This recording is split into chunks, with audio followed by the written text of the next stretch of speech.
모두가 궁금해하는 데이터의 모든 것을 알려드립니다. 데이터에 미쳐있는 사람들과 함께하는 데이터 이야기 데이터릭 지금 시작합니다. 와우. 자, 우리 멤버 소개하면서 시작하도록 하겠습니다. 박 박사님. 네, 안녕하세요. 자동화 생각에 뇌가 기계로 바뀐 박 박사입니다. 반갑습니다. 반갑습니다. 김 팀장님. 데이터 분석으로 밥 먹고 사는 김 팀장입니다. 반갑습니다. 반갑습니다. 그리고 윤진님. 네, 안녕하세요. 저는 데이터로 수익화하는 일을 하고 있는 몬데이터의 대표 최윤진입니다. 반갑습니다. 반갑습니다. 자연스러우신데? 저는 기업에서 데이터 AI 교육을 담당하는 분석 꿈나무 조 과장입니다. 반갑습니다. 반갑습니다. 네, 멘트가 길어요. 아니 봐요. 지금 글자만 봐도 제일 길잖아요. 아니 아까 사실은 저희가 오프닝을 두 번째 녹음하고 있는데 박 박사가 제 멘트가 길다고 해가지고 길어요. 지금 원래 기업에서 데이터 AI 교육을 담당하는 조 과장인데 분석 군업을 추가하는 바람에 그러니까 5개나 늘어났잖아요. 추가한 지 꽤 오래됐는데 박 이제야 박사가 이거는- 멘탈 시간을 지금 잡아먹었다. 어? 내가 멘트를 잘렸어? 그런 거였어? 이번 방송은 내 멘트 분석 자르는 거야? 꿈나무를 몇 번 얘기하는 거야? 자, 그래요. 아니 그러니까 그리고 지금 키워드가 3개나 들어간단 말이에요. 뭐가 들어가? 그러니까 마케팅 얘기해봐. 입장에서는 그 주제가 단일화돼서 딱 파워가 있어야 되는데 키워드가 여러 개가 있으니까 내용이 분산되잖아요. 윤진님 광고 회사에 계셨으면 이런 카피나 이런 것도 많이 신경 쓰면서 일하셨겠어요, 그죠? 그렇죠. 이 인사 멘트에 대해서 어떻게 생각하세요? 참나. 카피의 자기 관점에서. 앞에서 그래. 누구 카피가 제일 좋나? 이거부터 하시죠. 대표적으로 이건 별로다. 음. 뭐 이런 거. 저는 엄밀히는 카피라이터는 아니었기 때문에 그 A였어서 카피라이터 분들이 가지고 오신 뭐 A안, B안, C안이 있을 때 이게 가장 우리의 전략 방향과 맞습니다. 이렇게 선별하는 더 높은 거잖아. 아니 더 높은 건 아니에요. 다 높은 거 아니에요. 것보다 선택. 까내는 네, 아니요. 높은 거 아니에요. 위험한 말입니다. 네. 큰일 나. 네네네. 그런 역할을 했었는데 보면은 저 자꾸 이렇게 막 감나라 배나라 말을 해도 될지 아니, 모르겠는데 아니, 괜찮아요. 저희가 네. 공짜로 받는 건데요. 뭐. 감도 받고 배도 받고. 조금 호칭이 헷갈린다는 거는 있긴 있었어요. 저희끼리요? 네. 누구랑 누구랑? 김 팀장 조 과장인가? 아닌데. 오히려 약간 박 박사님은 박이 2번 들어가니까 네, 기억이 네. 잘 났는데 네. 조 과장님이었는지 김 팀장님이었는지 뭐 오. 이런 것들이 그러니까 딱 개인의 개성이 있는 호칭이 아니다 보니까 좀 그런 게 헷갈리더라고요. 너무 평범한 호칭일 수는 있죠. 과거에 계속 써왔던. 직급과 같은 그런 호칭이어가지고 네. 그런 게 있었고 그게 오히려 좀 개인의 개성이 드러나는 이름이면 더 좋지 않을까라는 생각은 했거든요. 왜냐하면 그렇군요. 굳이 이 중에서 말씀을 드리자면은 학연 지연 이런 게 아니고요. 박 박사는 그래도 이 뭐 자동화 생각이나 뭐 기계화라든지 좀 이런 이미지가 좀 담겨 있는데 야, 분석적이다. 네. 그 팀장님은 정말 그냥 이 땅의 팀장님들은 다 김 팀장님 특히나 김 팀장님 그러네. 많으실 것 같아서 진짜 사실 저는 그걸 의도한 거라. 50만 김 팀장이겠네. 핑계 대지 마. 난 여기 공기처럼. 그러기에는 너무 큰 비중을 차지하고 계신 중요한 역할을 하고 계시니까 좀 더 그런 개성이 드러난 호칭이면 좋지 않을까? 뭐. 제 개성은 뭐가 있을까요? 김프로, 김집사? 아하. 김집사. 네, 고양이. 그런 것도 오히려 더 기억에 잘 남을 것 같아요. 아예 음. 고집사나 뭐 이렇게 하면 네. 네. 아무튼 네.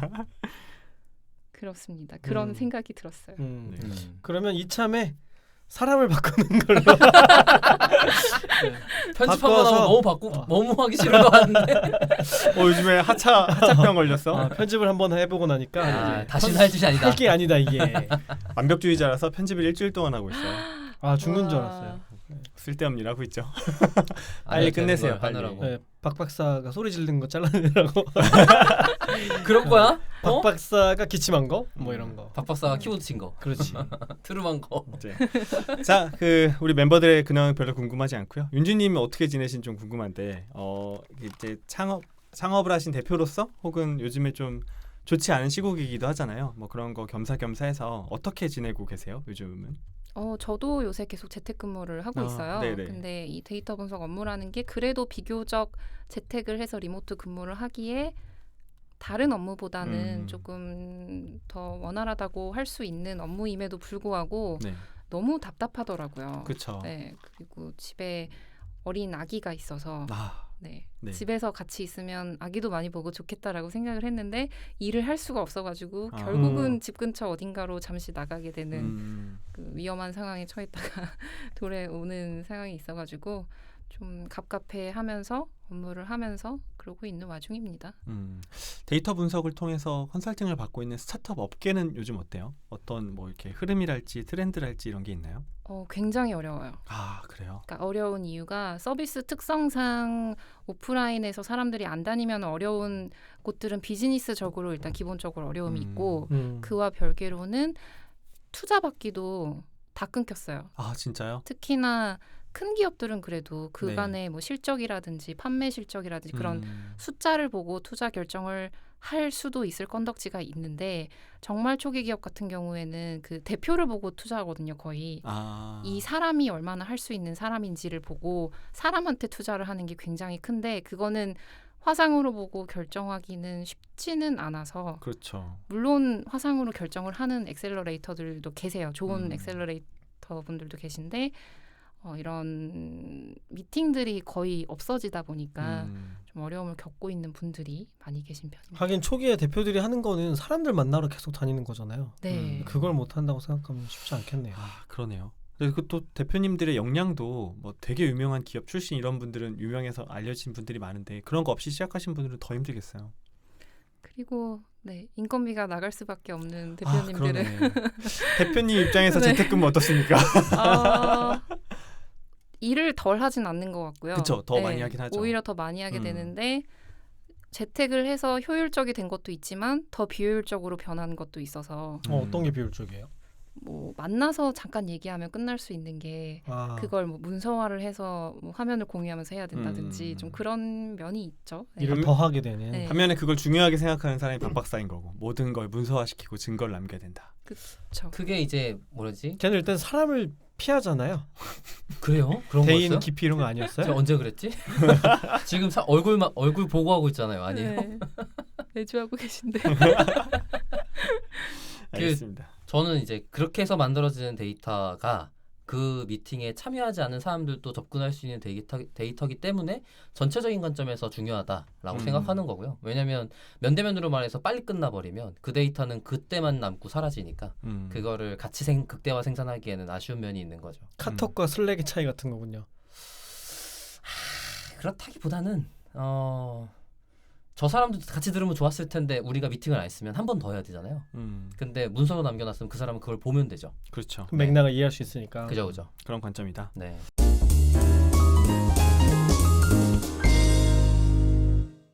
네, 약간 오늘 방금 박 박사가 해준 이야기랑 조금 연관이 있을 것 같기도 한데 뭐 이제 텍스트나 이런 증거, 뭐 텍스트 데이터에 대한 이야기여서 이번 에피소드에서는 윤지님을 모시고 문데이터가 하고 있는 그 이제 수익 비즈니스 모델 중에 두 가지가 있었잖아요. 하나는 컨설팅, 하나는 코알라라는 텍스트 분석 서비스가 있었어요. 그래서 오늘은 코알라 서비스를 여러분께 좀 소개해드리는 시간을 가지려고 합니다.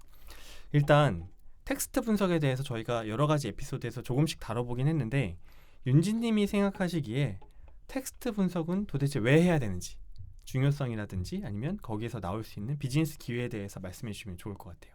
텍스트 분석은 왜 하나요? 그러니까 정말 그렇게 수요가 많이 있나요? 여전히? 텍스트 분석이 일단 뭐 가장 많이 이야기하는 건 그거죠. 텍스트 데이터를 접근하기가 점점 쉬워지고 있고 생성되고 있는 텍스트 데이터가 굉장히 많다. 그리고 거기서 뽑아낼 수 있는 의미들이 많기 때문에 그 텍스트 데이터를 해석하지 않는 것도 어떻게 보면 용기 있는 행동이라고 보여져요. 요즘은. 안 하는 게 안 하는 게 용기 있는 용기다. 거예요. 네. 아직도 안 한단 말이야 이런 거군요. 그런 거구나. 그렇죠. 뭐 근데 텍스트 분석을 통해서 어떤 논의들이 이루어지고 있는지 파악할 수도 있고 그리고 이런 기술적인 분석도 물론 기본적으로 할 수 있는데 더 나아가면은 텍스트 분석을 통한 뭐 예측 모델을 하는데 변수로 쓰인다든지 뭐 다양하게 활용될 수 있겠지만 일단 기본적으로 기술적으로 어떤 내용들이 있는지를 분석하는 것만으로도 많은 활용도를 가질 수 있는 분석이라고 생각합니다. 텍스트라고 하면 굉장히 광범위한 대상 같은데 주로는 어떤 게 분석 대상이 되는 텍스트일까요? 내부 데이터를 가지고 있는 경우에는 뭐 기업 내부의 댓글이라든지 아. 아니면 뭐 구매 후기라든지 이런 데이터가 있는 경우에는 소비자 뭐 VOC라고 하죠. 뭐 보이스 오브 커스터머를 분석할 때 기본적으로 텍스트 분석을 쓰기도 하고 소비자들이 남긴 의견들, 네. 생각들 이런 걸 분석하는 거군요. 그리고 뭐 한 몇 년 전에 굉장히 이게 빅데이터의 대명사처럼 막 유행했던 SNS 상의 데이터를 분석해서 워드 클라우드를 보고 맞아. 네, 그런 거 이런 있었지. 분석들도 기본적으로 많이 쓸 수 있죠. 왜냐하면 SNS 데이터가 점점 더 접근하기 쉬워지고 있고 원하는 대상들만 또 선별해서 분석을 할 수가 있으니까요. 그때 뭐 강의 많이 하시던 분도 계시죠. 그쵸? 누군지 아시죠? 뭐 송기령 사장이요? 네네 그분 뭐 친구예요? 부사장이실 건데 아무튼 삼촌인가? 친구는 아니야. 네 저희가 조금 더 친숙해진 건 맞는 거라고 네, 생각해요. 네. 예, 옛날에는 그렇게 워드 클라우드 하나만 보여줘 사람들이 우와 막 이랬는데 맞아요. 요즘 그걸로는 조금 부족하고 네. 뭐 최소 빈도 분석이나 네트워크 분석 정도 하고 뭐 요즘에 토픽 모델링까지는 그냥 바로바로 요구하시는 분들도 많아진 것 같습니다. 이런 텍스트 분석을 아주 쉽게 해주는 것을 어떤 서비스의 경쟁력으로 보여주고 있는 게 코알라라고 생각을 하는데요. 일단은 코알라 서비스를 소개하기 전에 코알라가 무슨 뜻인지 말씀해 주시면 좋을 것 같아요. 코알라는 약어인데요. 네. 코리안 내추럴 랭귀지 어플리케이션의 줄임말입니다. 그래서 코알라라고 네. 코알라라고 이름을 지어놓고 갖다 붙이신 건가요? 아니면 하다 보니까 되신 건가요? 서비스를 만들어 놓고 무슨 이름을 붙이지 하다가 뭔가 코로 시작해야 될 것 같은데 뭐가 있을까? 친숙한 우리는 쉬운 서비스를 할 거니까 해서 네네. 코알라에다가 끼워 맞추게 된 거죠. 왜냐면은 코리안 내추럴 랭귀지인데 N이 없으니까요. 네. 그쵸. 그죠. 그래 그걸 물어보려고 그렇습니다. 그랬어. 네. 코날라. 코날라. N이 들어가면. 네.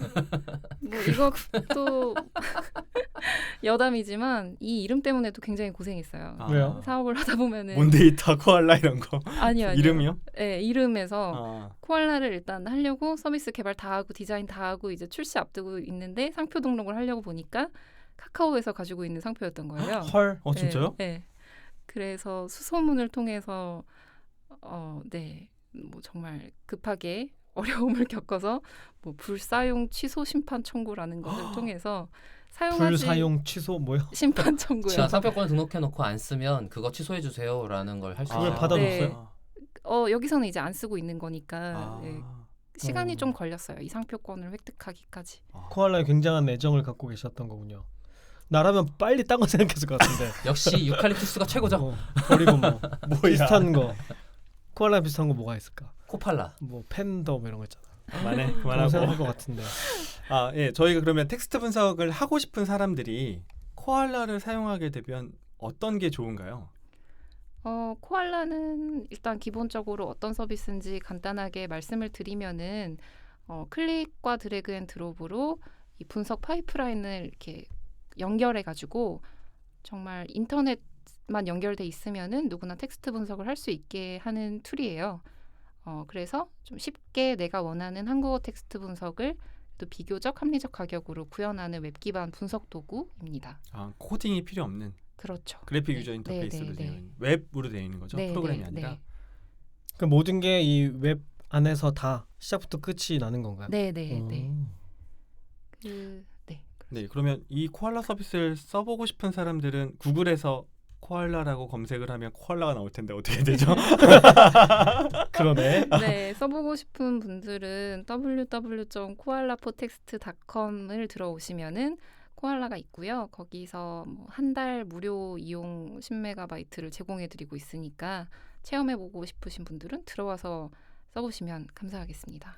맞아. 이 비용 청구 과정, 그러니까 비용 설계 모양이 좀 신기하더라고요. 그 용량 사용 과금으로 돼 있더라고요. 네. 보통은 이제 컴퓨팅 자원 수준으로 돼 있는데 이 부분이 신기한 건 왜 이렇게 결정하신 거예요? 정말 단순한 이유인데요. 저희 그 비용 구조가 AWS를 쓰고 있는데 네. 거기에서 사용량 기준으로 되어 있기 때문에 그걸 역으로 산출해서 만든 비용 진짜? 체계입니다. 네. 알겠습니다. 구체적으로 어떤 분석들을 할 수 있어요? 서비스 이용하면? 여기 들어오시면은 기본적으로 제공하고 있는 분석 기법이 뭐 아까 말씀하셨던 빈도 분석이라든지 감성 분석, 뭐 빈도 분석 조금 구체적으로 말씀해 주실 수 있을까요? 네네. 빈도 분석이라면 빈도 분석은 제가 만약에 이미지를 드리면은 같이 띄우면서 볼 수도 있나요? 그 청취자들은 영상에서? 귀로만 알아들 수 있어요. 그래요? 청취자분들께는 저희가 코알라 서비스 그 주소 URL이랑 여기 튜토리얼 PDF 뭐 이제 URL 같은 걸 드릴 수 있으니까요. 네네네. 실제로 이 서비스를 쓰는 사람이 어떤 단계로 분석을 진행하게 되는지 이렇게 조금 풀어서 네네네네. 설명해 주시면 좋을 것 같아요. 일단 그럴게요. 빈도 분석이 제일 기초적인 건가요? 네. 그렇죠. 일단 빈도 분석은 뭐 엑셀로 숫자 데이터 분석을 하실 때 뭐 일단 평균부터 내고 시작을 하잖아요. 그런 것처럼 기술적으로 이 분석의 대상이 되는 문서 내에 어떤 단어들이 얼마나 많이 등장하는지 보여주는 그런 분석 기법입니다. 그래서 어떤 단어가 얼마나 사용됐느냐를 네. 알아보는 거군요. 그럼 우리 예시를 들어드리면 좋을 것 같아요. 우리가 데이터 올리기에 올라왔던 댓글들이 한 6,700개가 있거든요. 그거를 텍스트 형태로 갖고 있다라는 네. 가정으로 한번 이 서비스를 소개해 주시면 어떨까요? 그걸로 빈도 분석을 하면은 어떤 모양이 나올까요? 박박사 100개, 김 팀장 13개, 박박사 조 과장 댓글이 몇 개라고요? 135개. 한 600개 있다 치면 600개. 그럼 네. 500개가 박박사고. 박박사 꺼져라. 시끄럽다. 이렇게 많이 나오는 게 뭔지를 보게 되는 거죠. 그렇죠. 제가 최초로 했었던 데이터 분석이 이런 분석이었는데 그때는 치과 네이밍을 하는 프로젝트를 하고 있었어요. 치과 잠깐 네이밍. 아는 분 회사에서 일할 때였는데 대학원 진학하기 전에 그래서 그때 뭐 데이터 분석을 한다더라 해가지고 그때 처음으로 R을 해보고 그리고 뭐 심평원에서 병원 이름을 가지고 와가지고 치과 이름에서 어떤 단어가 제일 많이 나오는지 워드클라우드를 그려본 게 제 인생 최초의 워드클라우드였거든요. 뭐가 제일 많이 나올 것 같으세요? 치과요. 튼튼 아닙니다. 아니에요? 치과. 아니지 치과 앞에 붙는 거 얘기하는 거 치과. 아니에요? 치과는 빼고요. 치과는 빼고 이런 걸 불용어 어? 처리라고 합니다. 저 알 것 같아요. 어떤 거요? 서울이나 연세 이런 거. 오 정답이에요. 그죠. 오. 대학교를 네. 걸어야지. 네. 서울 연세 정말 많고 그 다음에 뭐 부부치과 이런 것도 많았던 것 부부치과. 같고, 뭐 무슨 나무 사과나무 무슨 나무 이런 것도 많고 나무. 이름도 많고 뭐 아무튼 그런 식으로 이렇게 키워드 빈도 분석을 해보면은 우리가 정말 많이 접했던 키워드들이 많이 나온다는 거를 볼 수가 있어서 뭐 기본적으로 이 문서가 어떻게 이루어져 있다 파악을 하는데 도움이 되는 제일 기본적으로 할 수 있는 분석이라는 거. 경향성을 보는 용도군요. 그러니까 이제 가장 많이 나온 단어가 이 문서의 뭐 주체성을 결정한다고 가정을 한다라고 하면 가장 많이 나온 단어를 기존에 이제 사람이 손으로 셌겠죠, 그죠? 손으로 셀 수밖에 없었으니까. 근데 그거를 대신해주는 서비스라는 거죠. 그렇죠. 네. 그 다음에 또 어떤 것들을 할 수가 있나요? 빈도 분석을 하고 나면 뭐 감성 분석도 감성 제공을 분석. 하고 있어요. 감성. 네. 글자에 감성이 있다. 네. 예를 들면 우리 댓글로 감성 분석을 한다. 뭐가 나올까요? 기분 안 좋은 거지. 어떤 종류들이 화남. 전반적으로 우울함. 뭐 이런. 뭐 이해할 수 없음. 기분이 좋고 나쁘고의 하나의 축에서 왔다 갔다 하는 게 아니라 여러 가지 카테고리가 있을 것 같은데 어떤 카테고리들이 있을까요? 카테고리 네, 감성 분석을 하게 되면 여기서 보여주시는 거는 네. 뭐지? 긍정, 부정. 긍부정인 것 아, 같아요. 긍정과 맞아요. 부정. 네. 아 긍정 단어와 부정 단어로. 네. 그러면 단어는 어떤 사전에서 저희 긍부정을 구분하세요? 어떤 식으로 감성을 알게 되나요? 예를 들면 누가 이제 댓글을 썼어요. 박박사 재수 없어 이렇게 썼단 말이죠. 이게 긍정적인 표현인지 부정적인 표현인지를 알게 된다는 거잖아요. 맞나요? 감성 분석이라는 게? 그렇겠죠. 네, 그럼 이걸 어떻게 판단할 수 있나요? 박 박사가 나오면 일단 별로인 거지. 박박사 박 나오는 박사가 순간 부정 단어야. 몰랐구나. 내가 박박사를 대표하지 않아요. 알고 계시죠? 그 생각은 못 해봤네. 김 데이터 팀장은 올릭 박박사. 그치. 그게 부정이라니까. 이게 긍정언지 부정언지를 알아내야 될 텐데 그런 게 이제 네. 궁금한 거죠. 어떻게 알 수 있을까? 일단 감성 분석도 하는 방법이 뭐 몇 가지가 있는데 저희가 사용하고 있는 방법은 사전 기반 감성 분석이고요. 그 감성 사전을 구축해서 뭐 하나하나 만들어 놓는 거예요. 재수 없다는 뭐 부정이다 이런 식으로 태깅을 해줘가지고 감성 스코어를 계산을 해서 한 문장 내에서 뭐 긍정 단어의 긍정의 정도에 따라서 뭐 재미있다는 일단 플러스인데 뭐 너무 좋다 이거는 뭐 플러스 뭐 0.8이고 뭐 즐겁다는 뭐 0.7 이런 식으로 태깅된 감성 사전을 사용해서 그 감성 스코어를 문장 단위로 계산을 해가지고 감성 분석을 하고 있습니다. 사전을 직접 구축하신 건가요? 아니면 어디에 있는 사전을 갖고 와서 그걸 쓰시는 건가요? 가져올 수 있는 건 다 가져왔고요. 아, 네. 네. 감성 그리고, 사전을 가져올 수 있는 게 있어요? 네. 말하기 어려우시면 안 하셔도 돼요. 네네. 네, 여러 가지 방법으로 여러 가지 방법. 네. 여러 가지 방법. 구할 수 여러 있는 가지 것은- 방법으로 구할 수 있는 건 구했고 아닌 경우에는 저희 사전만 전담으로 이렇게 관리하는 직원분이 또 계시거든요. 아, 네. 사전 전담 직원. 네. 그러니까 원래 감성 분석에서 이게 일이거든. 예, 예, 예. 그래서 이 사전이 저희 회사의 좀 주요 자산이 자산이군요. 되어 있습니다. 네. 큰 자산이죠. 네. 당연히 공개되어 있는 게 많지 않으니까. 그리고 또 여기 분석할 수 있는 거 보면 아까 빈도 분석 말씀해 주셨고 감성 분석 지금 말씀해 주셨고 동시 출현 분석이라는 거랑 토핑 모델링이라는 걸 분석할 수 있다라고 여기 서비스 튜토리얼에 나와 있어요. 네. 동시 출현 분석은 어떻게 할 수 있나요? 이 코알라 서비스를 통해서? 데이터 올릭 댓글을 예로 들면은 네. 600개의 댓글 중에서 그 중에서도 아까 말씀하신 박 박사님과 관련된 댓글이 몇백 개라고 하셨죠? 네. 몰라요. 그래서 그 키워드를 590개요. 박 박사라는 키워드를 동시 출연한 단어가 뭔지 딱 넣으면은 박 박사님과 함께 등장한 단어들이 뭐가 있는지 같이 볼 수 있는 그런 분석 기법입니다. 뭐 시끄럽다라든지 웃음소리가 웃음소리. 크다. 네. 크다. 네. 크다랑 주로 걸려 있을 것 같은데 크다. 아 크다면 좋은 단어네요. 사전에는 분명히 긍정 단어로 들어가 있을 거예요. 근데 이 너무 크다. 편집하시느라 힘드셔가지고 너무 크다는 사전식에서는 플러스 마이너스 제로일 겁니다. 그렇죠. 너무랑 크다니까. 네. 네. 심지어 왜 엔그램으로 너무 크다가 묶여서 감정으로 돼 있을 수도 그렇게 있지. 고급으로 하면 계산이 너무 많아요. 힘들어요. 일단 네. 박 박사 댓글 걸러내려면 그 정도 공수는 들어야죠. 아 그래요? 어쨌든, 그럼 읽는 게 낫다. 어쨌든 동시 출연 단어는 그 단어와 같이 동시에 출연하고 있는 단어를 통해서 성격을 좀 확인한다라고 보면 될 것 같은데 이거를 기존에 코딩을 하는 거랑은 어떻게 다른가요? 코알라 서비스를 이용하는 게. 코딩을 한 줄도 쓰지 않으셔도 되고요. 네. 정말 클릭만 할 수 있으면은 누구나 쓸 수 있게 이렇게 구현이 돼 있습니다. 그래서 네. 팔레트에 있는 노드들을 가지고 와가지고 화살표로 연결을 해서 실행만 하면은 할 수 있게 이렇게 구성이 돼 있습니다. 노드라는 거는 이렇게 끈을 연결하는 것처럼 A라는 박스에서 B라는 박스로 쭉 길게 드래그 해가지고 연결시키면 자동으로 파이프라인 같은 게 구성되는 그런 형식인 거. 그렇죠. 뭐 레고 이렇게 조립해서 연결하는 것처럼 쓰실 수 있어요.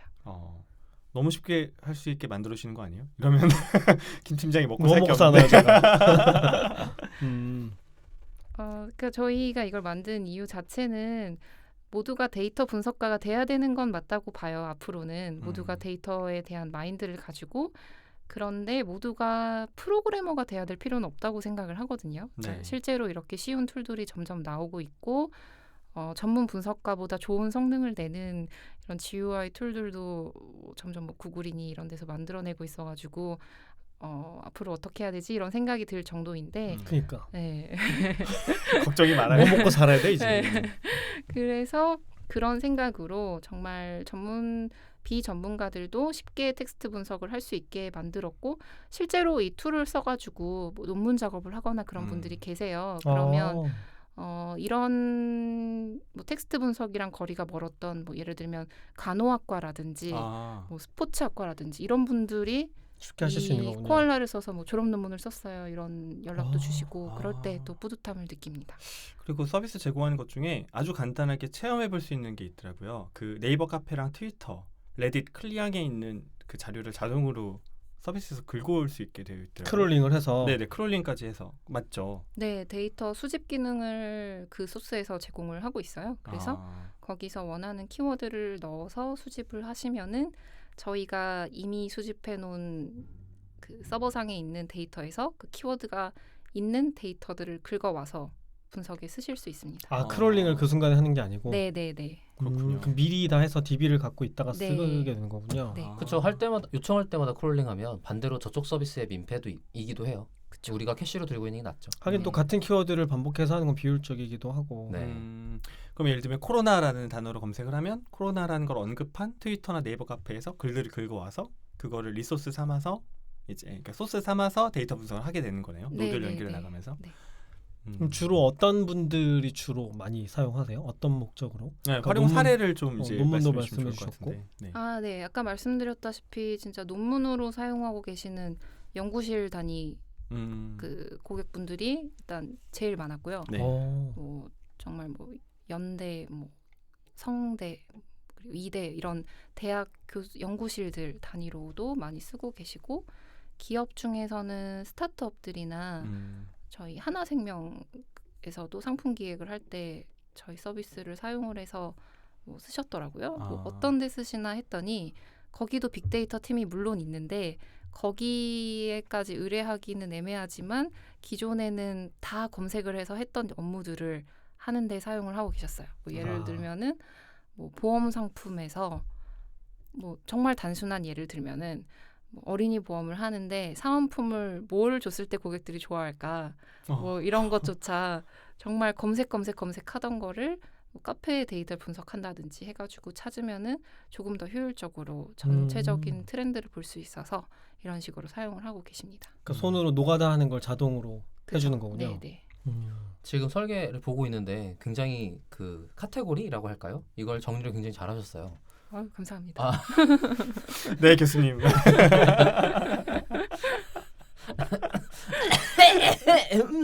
넘어가시죠. 아니, 더 말씀해 주세요. 좋은 얘기.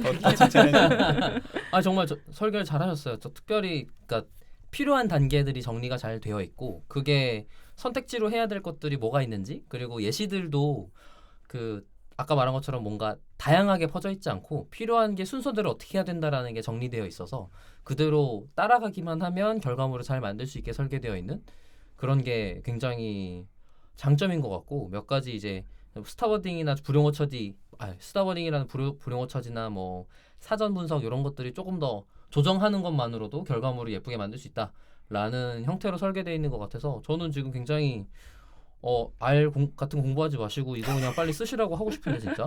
알보다 코알라 뭐 이러면. 코알라의 그 알은 다른 알이겠죠? 이거는 근데 혹시 안에 파이썬인가요? 네, 다 파이썬이에요. 그렇군요.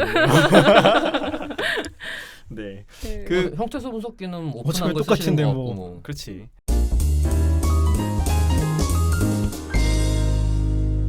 네. 뭐 백문이 불여일견이니까 그 코알라 서비스 접속하셔가지고 한 달 무료 이용 네네. 받으셔서 처음 해보시면 좋을 것 같고요.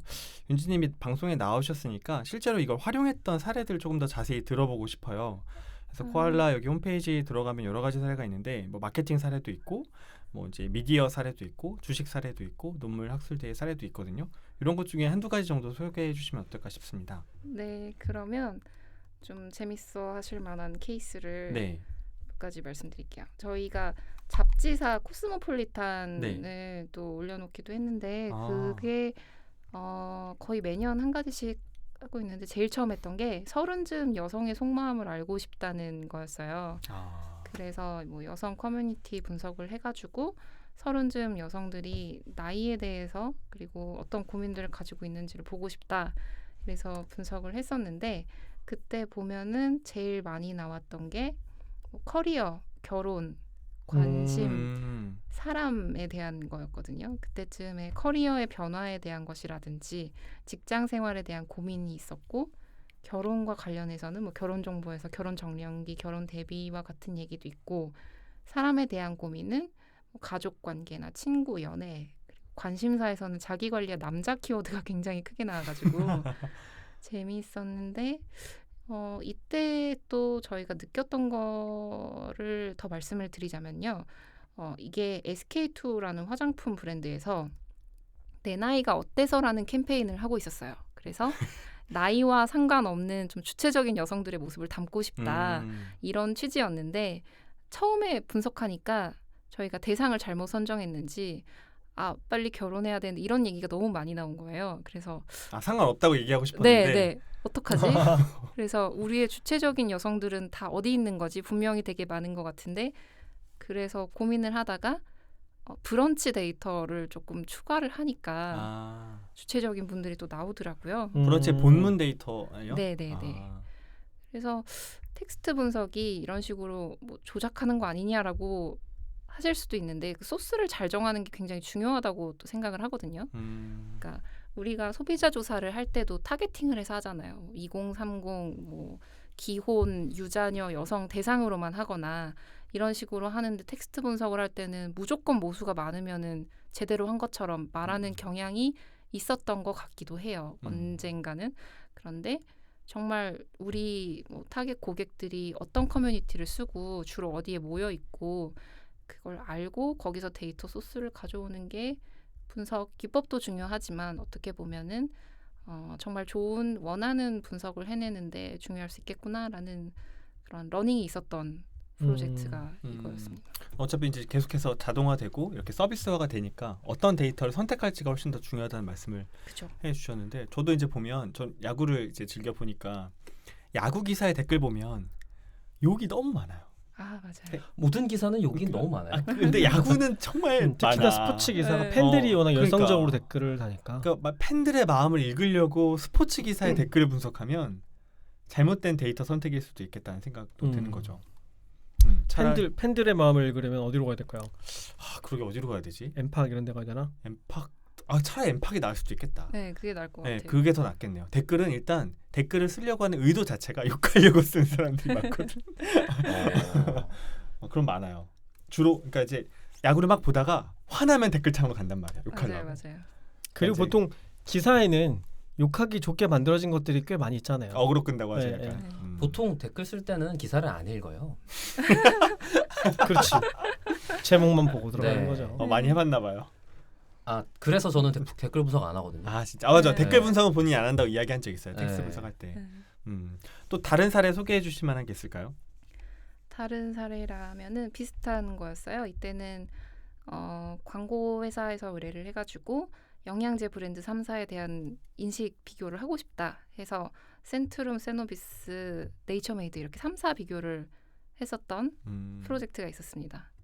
이때는 아까 언급하셨던 불용어 처리를 하느라고 초반에 정제 작업이 좀 손이 들어갔는데 아시는 분들은 아시겠지만 네이처메이드가 영양제도 있고 기저귀도 있어요. 그래서 그 기저귀를 걸러내고 하는 작업을 좀 했었고 비교를 해보면 센트룸은 직구 키워드 많이 나왔고 선물 그리고 뭐 임신 여성 이게 뭐 그 보건소에서 준 철분제가 센트룸인 경우가 있어가지고 이랬던 것 같고요. 세노비스는 어린이 유산균 이런 키워드가 많이 나왔거든요. 이게 세노비스 키즈라든지 세노비스 프로바이오틱스 같은 이런 상품군 관련된 키워드가 나와서 이렇게 좀 소비자 인식 비교를 할 수 있었다. 뭐 세노비스는 그걸 벡터화를 해서 보니까 축을 여성, 남성, 어린이 이렇게 세 축으로 했을 때 뭐 세노비스는 어린이가 강하고 뭐 센트룸은 여성이 강하고 이런 식으로 좀 더 의미를 파악해 볼 수도 있었고요. 그리고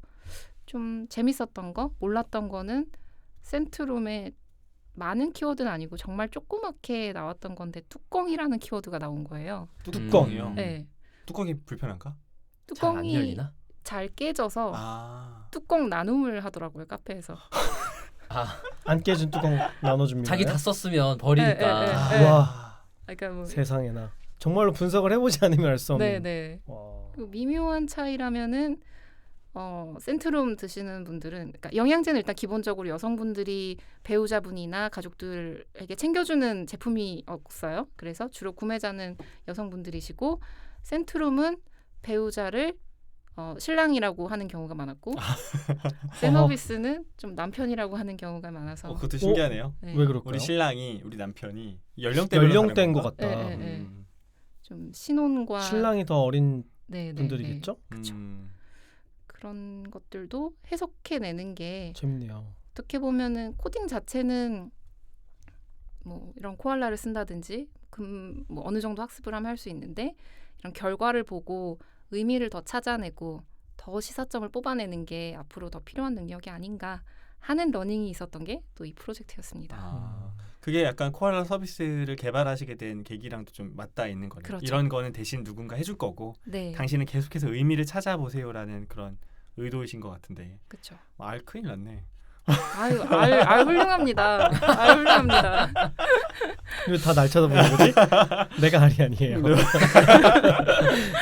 알이지 않았어? 아, 내가 곧 알입니까? 한국의 헤들리 위컴 아닙니까? 아니, 근데 사실 저한테도 텍스트 마이닝 문의하시는 분들이 많은데 네. 저는 그럴 때마다 직접 하시기는 힘들 거라고 말씀을 드려요. 차라리 이런 솔루션 좋은 걸 찾아서 네네. 목적에 맞게 쓰시는 게 더 맞지. 뭐 코딩 뭐 하나하나 하는 게 중요한 게 아니잖아요. 이걸 의미를 해석하고 여기서 인사이트를 뽑아내는 게 더 중요하니까 마케터분들은 그런 데 집중하시는 게 더 좋지 않겠냐. 저는 주로 그렇게 권해드리고 있었어요. 한 발짝 물러나는데. 그렇군요. 그리고 또 사례 올려주신 것 중에 투자 관련이 있었어요. 사례가. 아, 네. 투자 관련된 거는 이것도 주식 커뮤니티 개인 투자자들의 관심사가 어떠했는지 1년 동안의 데이터를 분석을 한 거였고요. 그래서 뭐 연초에는 이때 당시에 비트코인이 엄청 관심이 많았는데 연말에는 아예 사라졌다든지 수익이라는 키워드가 연말 되는 점점점 사라진다든지 그리고 뭐 연말에는 비상장 장외 이런 키워드가 올라가서 주식시장의 흐름과 개인 투자자들의 관심사의 변화를 볼 수 있었던 그런 프로젝트였고 뭐 이런 경제 기사로 작성되기까지 했었는데 네, 최근 또 장의 흐름을 분석하면 어떻게 될지 벌써부터 마음이 아프네요. 지금 뭐 거의 난리죠. 거의 네. 리먼 사태 정도 급이라고 이야기를 많이 하는데 이것도 언제 회복될지 모르겠지만 나중에 이런 키워드를 보면 다시 반등하는 시점에 많이 나왔던 키워드가 뭐 보이고 그럴 것 같아요. 그렇습니다. 이런 텍스트 분석은 기업이 의뢰도 하고 개인도 사용을 하고 그렇게 같이 쓸 수 있는 거죠? 네. 그러니까 코알라를 지금까지 말씀드린 것들은 모두 코알라를 사용을 해서 할 수 있는 것들이에요. 그 네, 벡터화를 제외하고는. 네. 그래서 이런 정도의 분석이 너무 전문가의 영역이 아니었나라고 생각하시는 분들은 체험해 보시면은 그렇게 어렵진 않았구나라고 보실 수 있습니다. 어떤 종류의 그러니까 어떤 형식으로 텍스트 데이터를 갖고 있어야 분석하기 제일 좋아요? 예를 들면 뭐 CSV도 있고 제이슨 파일도 있고 아니면 뭐 텍스트 파일도 있고 이럴 텐데. 다 상관없고요. 네. UTF-8 형식으로 쓰시면 됩니다. 궁금하신 분들이 네, 코딩 편을 코딩 편을 참조하시면 되겠습니다. UTF-8로 꼭 맞춰서 정말 맞아요. 네. 분석을 하시면 세상에. 됩니다. 네. UTF-8이 아니면 어떻게 돼요? 만약에 서비스를 이용하는데 왜냐하면 제가 CS 계정도 다 응답을 제가 직접 하는 경우가 좀 많거든요. 많이 들어오는 질문이 이게 깨진다? 외계어가 나와요. 이러면은 이제는 아예 그 구글 드라이브 링크를 만들어놔가지고 네, 여기 교차 들어가 방법? 보세요. UTF-8로 하셔야 됩니다. 이렇게 하죠. 그 정도는 뭐 서비스 해야죠. 그럼요, 많이 하는 그럼요. 질문인데요. 그럼요. 네. 네. 이용자가 얼마나 되는지도 혹시 여쭤볼 수 있나요? 이용자요? 네. 네, 뭐 명확히 말씀드리긴 그렇지만 그냥 수천 단위다까지. 네. 학생들 많이 쓸 것 같아요. 학생들 네. 많이 쓸 것 같아요. 특히 논문 쓴 학생들은 일단 어떤 도메인이든 텍스트 붙이기가 되게 좋아서. 네. 아니 뭐 석사 박사 과정 아니어도 뭐 학부생들이 만약에 리포트 쓰는데 이걸 그러네. 이용한다 그러면 뭐 그냥 어. 무조건이죠. 그러네. 마케팅 그런 과목에서도 조사해봐라. 보통은 이제 주변 친구들한테 설문조사 돌리는 걸로 끝나잖아요. 그렇죠. 거기에 이런 서비스를 이용한다 그러면 제가 계속 주장했던 거랑도 되게 서비스 정신이 맞닿아 있는 것 같아요. 이게 잘 되어 있으면 굳이 도구 어려운 거 공부할 필요 없거든요. 그럼요. 네, 그래서 이미 자동화되어 있는데 굳이 수동적인 기술을 익힐 필요가 없죠. 그러니까 사실 대부분의 사용자들이 데이터 수집에서 허들이 높아갖고 못하는 경우가 더 많거나 그런데 그렇죠. 그러니까요. 네, 아니 이런 거 쓰면 되는데 크롤링부터 익히고 있다는 거 아니에요? 지금? 그러니까요. 저는 크롤링만 익히다가 졸업했잖아요. 갑자기 슬퍼지네. 그러니까 잘 타고 나야지 이 시기를. 그러니까 지금은 많은 도구들이 있기 때문에 오히려 도구를 잘 쓰는 게 오히려 자기가 집중해야 되는 영역이 뭔지 이거를 좀 선택하는 도움이 좀 될 것 같고 지금 소개해주신 솔루션은 그런 데 있어서는 굉장히 탁월한 도구지 않나 이런 생각을 하게 됩니다.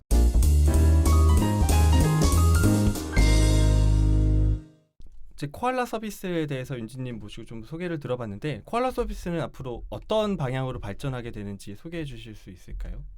앞으로 더 문의사항 없이 누구나 처음 들어오자마자 분석을 완료할 수 있는 서비스가 되는 게 목표이고요.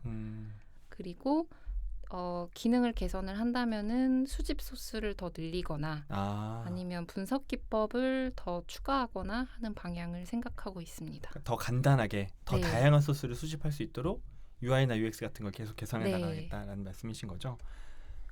그리고 이전 에피소드에서는 이제 몬데이터에 대해서도 소개해 주셨었는데 몬데이터는 그러면 앞으로 어떤 방향으로 나가려는 생각을 갖고 계신지도 들어보고 싶습니다. 몬데이터는 회사 이름을 모네타이저 데이터로 지은 만큼 네. 점점 더 많은 데이터를 통한 수익화를 이뤄나가는 일을 더 음. 적극적으로 해야 되지 않을까. 그래서 정말 수치로 보여줄 수 있는 성과들을 만들어 나가는 해로 만들어 나가려고 합니다. 네. 이거는 아마 청취자분들이 굉장히 궁금해하실 만한 내용이기도 한데 이제 윤지님도 전공을 이공학을 전공하지 않으셨잖아요. 네. 그리고 회사도 심지어 이제 광고 쪽으로 회사를 다니셨다가 회사에서 나오셔서 석사를 하시고 지금은 박사 네, 과정 네. 중이시고 데이터 관련 기업을 창업까지 하셨단 말이에요. 네. 그러니까 이제 저희 청취하시는 분들이 대부분 학습에 관심이 많으시고 직무 전환 같은 것에 대해서도 되게 관심이 많은 분들이에요. 그런 분들을 위해서 어떤 뭐 조언이나 격려의 말씀 혹은 어려움을 어떻게 극복했다라는 그런 경험을 좀 말씀해 주신다면 어떤 게 있을까요? 네. 뭐 제가 데이터 분석을 가장 잘하는 사람은 아니지만 그래도 먼저 이런 뭐 비전공이라고 해야 되나요? 그런 에도 비전공자로서 먼저 공부를 해본 사람으로 말씀을 드리자면은 뭐 사실 이제는 전공의 의미도 그렇게 크게 있나 싶어요. 그렇죠. 네, 네. 전공이라고 해야 하는 게 정확히 어떤 전공인지도 잘 모르겠고 그리고 어떤 전공을 했다고 해도 부족한 부분을 더 공부를 해야 되거든요. 컴퓨터 공학을 전공했으면 통계학을 더 공부해야 되는 거고 도메인을 더 공부해야 되는 거고 그렇죠. 그렇기 때문에 전공에 대한 거는 큰 의미가 없는 것 같고 자기 적성에 잘 맞는지는 좀 봐야 된다고 봐요. 네, 저도 배워나가고 있고 어떻게 보면 그냥 선배의 입장으로서 말씀을 드리면은 자신감이 있으면서 자기 의심을 계속하는 사람이 적합하지 않나라는 생각을 해요. 자신감이 있으면서 자기 의심을 계속한다. 네, 좀 이상한 성격이군요. 네, 네, 네. 네. 이들 둘이 지금 딱 그래요. 네. 김 팀장은 자기 의심은 안 하는 것 같은데. 아니야 우리한테 티는 안 내는데 해. 아 그래요? 끊임없이 해요. 끊임없이. 편집을 일주일 한다니까요. 아 맞네. 맞네. 내가 잘한 게 맞나 네, 한단 네, 말이야. 네, 네, 네. 그 두 가지 성격이 분석을 잘한다, 통계를 잘한다, 수학을 잘한다보다 더 앞선 어떤 네, 네. 좋은 성향이라고 보시는 거죠. 문제 인식을 하고 문제 설정을 하고 그걸 해결해 나가는 데에 대한 자신감도 있고 정말 제대로 했는지 더 좋은 방법이 없는지도 고민하고 피드백도 받고 소통할 수 있는 성격이라면은 더 잘할 수 있다고 봅니다. 어떤 게 가장 어려우셨어요? 이 자리까지 오시는데. 저는 제일 어려웠던 건 제일 처음에 그 언어 배울 때 네. 굉장히 어려웠어요. 프로그래밍 언어 배울 때. 네. 그래도 막 공부를 어디 가서 이렇게 막 못하거나 그런 사람은 아니었는데 못하거나 그런 게 아니라 되게 잘하시는 아니야. 분이에요, 저분이. 아니야. 네. 그런데 정말 너무 생소해서 모르겠더라고요. 그런가요? 네, 그러니까 언어 배우는 거랑도 다르고 그냥 외국어 배우는 거라고 생각하면 돼라고 하는데 그렇지는 않았어요. 그런데 이것도 시간이 쌓이니까 어느 순간 편해지고 어느 순간 제가 뭐 파이썬으로 뭐 강의도 하게 되고 이런 날이 오는 걸 보니 당연한 거잖아요. 그 언어를 오래 쓴 사람이 잘하는 건 당연한 거고 뭐 예를 들면 뭐 컴퓨터 공학을 4년 공부한 사람이 아무리 공부를 안 했어도 계속 귀로 들은 게 있을 텐데 눈으로 보고 이렇게 체험한 게 있을 텐데 그걸 금방 따라잡는 거는 쉽지는 않은 일이기 때문에 익숙해지는 시간이 뭐 1만 시간의 법칙처럼 필요하지 않을까. 하지만 그 허들을 넘고 나면은 그 다음에 더 중요한 역량은 기술은 더 먼저 더 똑똑한 사람들이 고민해서 잘 쓸 수 있게 만들어놨기 때문에 잘 가져다 쓰고 어떻게 해석하고 어떻게 적용할지 그리고 이 문제를 어떻게 정의할지 만드는 그 능력이 더 중요할 것이다라고 생각하고 있습니다. 그럼 만약에 다시 공부한다 그러면 조금 이렇게 하면 덜 힘들게 공부할 수 있지 않았을까? 뭐 이런 게 있을까? 일단 팁 다시 같은 하고 싶지 거? 않을 것 같은데. 하지를 마. 만약에 내가 과거의 그때로 돌아간다. 네. 다시 좀 한다 그러면 다시 한다고 하면은 공부를 할 때 일단 그 허들을 넘는 건 필요하긴 하더라고요. 그 프로그래밍에 대한 허들을 넘는 건 어쨌든 필요한 것이고 그런데 하지 않을 것은 데이터 분석 기술을 배우려고 학위를 하진 않을 것 같아요. 학위. 네. 학위를 네. 아, 근데 왜 그런 거죠? 저는 지금 박사과정을 하고 있지만 연구의 재미를 느끼게 돼가지고 진학을 한 케이스예요. 그러니까 뭐 학위를 석사 박사를 했다고 해서 기술이 엄청나게 뛰어나지는 거는 아닌데 그렇게 오해를 하는 분들이 아직도 좀 있는 것 같아요. 그러니까 대학원에 가서 석사 박사를 하는 거는 연구를 하는 것이고 연구를 하기 위해 모여 있는 것이고 그것을 위해 필요한 분석 기법 중에 하나가 모든 게 데이터 분석이죠. 사실 그렇죠. 설문조사 분석도 데이터 분석이고 옛날 의료 뭐 과학계 예, 전부 다 예, 데이터 예, 분석인 예, 거죠. 예. 모든 과학이 다 음. 데이터가 네. 기반이 되니까. 근데 뭐 그렇다고 해서 그러게요. 돌아간다고 뭘 하고 안 하고는 재미없게 됐죠. 잘 아니요, 모르겠어요. 괜찮아요. 네. 일단은 분석 기술만을 네. 위해서 대학원을 가는 건 조금 생각을 해봐야 된다. 그건 선택의 문제지 필수는 아니다라는 그쵸, 거잖아요. 그쵸. 네. 석박사 못 가면 난 데이터 분석 역량을 못 키울 거야. 이건 아니다. 그건 아니다. 그건 아니죠. 음, 네. 그렇군요. 그러니까 계속 비슷한 관점이신 것 같아요. 그러니까 석박사라는 건 그 말 그대로 연구 역량인 네, 거고 네. 기술적 역량은 완전히 별개의 문제인 네. 거고 음. 그게 도구가 계속 나오는데 굳이 옛날 도구들 더 어렵게 공부한다고 해서 써먹을 만한 일인 거냐 그렇죠. 라는 것도 공감이 좀 많이 가는 것 같고요. 음. 그 얘기하잖아요. 존버가 승리한다고. 가만히 있으면 잘나신 분들이 잘 만들어주세요. 맞아요. 네. 그러니까 딱 적정한 정도로 필요한 정도로 쓰는 게 제일 중요한 것 같아요. 맞아요. 그래서 말씀하셨던 문제의식이 있어야 어디까지 필요하구나 어디까지 이런 도구를 쓰는 게 좋겠구나라는 판단이 쓰는 거고 드디어 그러니까 필요한 만큼만 공부를 하고 그걸 활용할 만큼만 접근하는 게 적절하다라고 지금 얘기해 주신 것 확실히 엔지니어가 아니라 사업가의 관점으로 음. 프로그래밍도 대하시는 것 같다는 생각이 드네요. 네. 저도 여기에 반반 정도 동의와 비동의를 하는 것 같은데 박사까지는 진짜로 연구 중심이기 때문에 그렇게 보고 석사까지는 지금 윤지님도 그랬지만 직장에 있다가 오신 분들이 되게 많거든요. 그러니까 좀 혼합되어 있는 것 같아요. 그러니까 연구도 있지만 그 비즈니스 생태계를 좀 경험해 볼 수 있는 좋은 기회. 그래서 석사를 끝나고 난 다음에 물론 데이터 분석 역량을 얻는 건 아니죠. 내가 무엇을 모르는지 아는 때가 딱 석사 때 오는데 거기서 연구 방향으로 더 가실 거면 박사 하시면 될 것 같고 이제 정말 실전으로 가서 실전 경험을 더 쌓고 싶으실 거면 굳이 박사는 안 가도 된다는 생각이 들더라고요. 저는 석사까지는 그래도 한번 가보시는 게 어떨까라는 생각도 듭니다. 네, 네네. 맞습니다. 네. 네, 네. 그리고 요즘은 학업 병행할 수 있는 석사 코스도 많으니까 맞아요. 선택지가 좀 많아졌죠. 알겠습니다. 그러면 윤지님 모시고 오늘은 그 코알라 서비스에 대해서 전반적인 서비스 개요 그리고 활용 사례들을 몇 가지 다뤄봤고요. 그리고 이제 공부하시면서 어떤 힘들었던 이야기 그리고 뭐 그때로 돌아간다면 다시 조금 더 집중해야 될 것들 혹은 과감하게 포기해도 괜찮을 만한 것들에 대해서도 말씀을 해주셨습니다. 우리 멤버분들 소감이나 마지막으로 윤지님께 드리고 싶은 말씀, 질문 한 번씩 들으면서 끝내도록 할게요. 김 팀장님 어떠셨어요? 네, 이 그 코알라 홈페이지에 들어가면은 튜토리얼 영상이 되게 친절하게 돼 있더라고요. 네. 그래서 한번 봤어요. 이게 어떤 서비스인지 궁금해서. 네. 근데 전 보면서 이게 이렇게 된다고? 그래서 나는 지금까지 뭘 한 거지 이런 생각이 들면서 저도 이제 가끔 텍스트 마이닝 이제 분석 의뢰가 들어올 때가 있거든요. 네. 그러면 그때 내가 일로 들어가서 하면은 뭐 이런 생각이 들었습니다. 어차피 코드가 내가 있으니까. 굳이 뭐 R로 뭐 이렇게 할 것도 없다. 네, 알겠습니다. 감사합니다. 그리고 박 박사님 어떠셨어요? 네, 뭐 저랑 비슷한 관점에서 이런 도구들을 바라보고 계셔서 그게 되게 저한테 인상 깊었던 것 같고요. 그게 지금 제가 생각하는 그 다음번이랑도 되게 맞닿아 있어서 되게 신기한 일인 것 같고 왜냐면 도메인 전문가들이 굳이 코딩을 열심히 배워야 되는가 이거에 그쵸. 대해서는 계속 고민이에요 저도. 그래서 그게 그 뭐지 기술을 잘 알고 있는 사람과 도메인을 잘 알고 있는 사람이 협업해야 된다가 지금까지의 접근 방식이었거든요. 근데 이제 그게 커뮤니케이션 코스트가 좀 높다 보니까 그거를 해결할 수 있는 방법이 없나? 아니면 그걸 같이 할 수 있는 사람이 없나?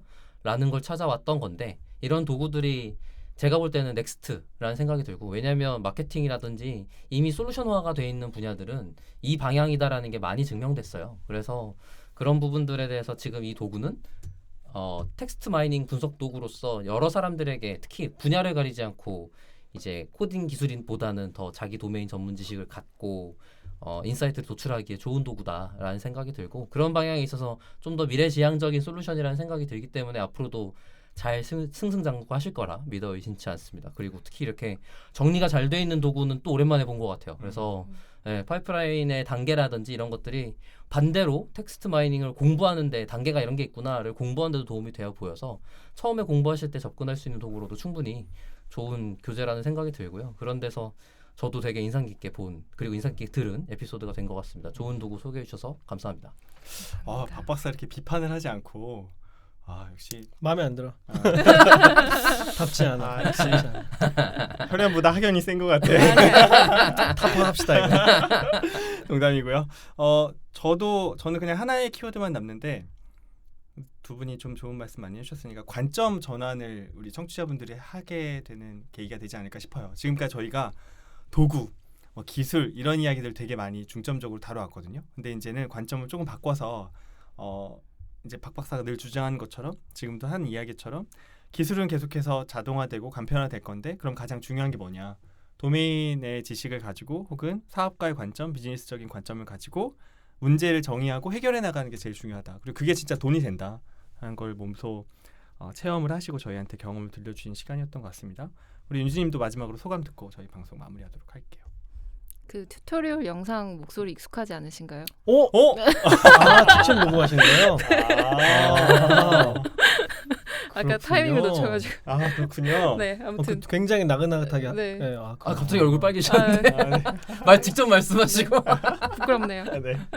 아무튼 네, 저도 이렇게 불러주셔가지고 정말 유익한 시간이었던 것 같아요. 데이터를 가지고 이야기를 나누는 분들을 만난다는 것 자체가 굉장히 설레면서 왔거든요. 그런데 실제로 제가 그래도 오랜 기간 동안 애청하고 있던 프로그램의 진행자분들을 만나니까 즐거운 시간이었고 그리고 저희 코알라에 대해서 그리고 몬데이터의 비즈니스 모델에 대해서 이야기를 하고 피드백을 들을 수 있어서 저로서도 굉장히 유익한 시간이었습니다. 감사합니다. 감사합니다. 네.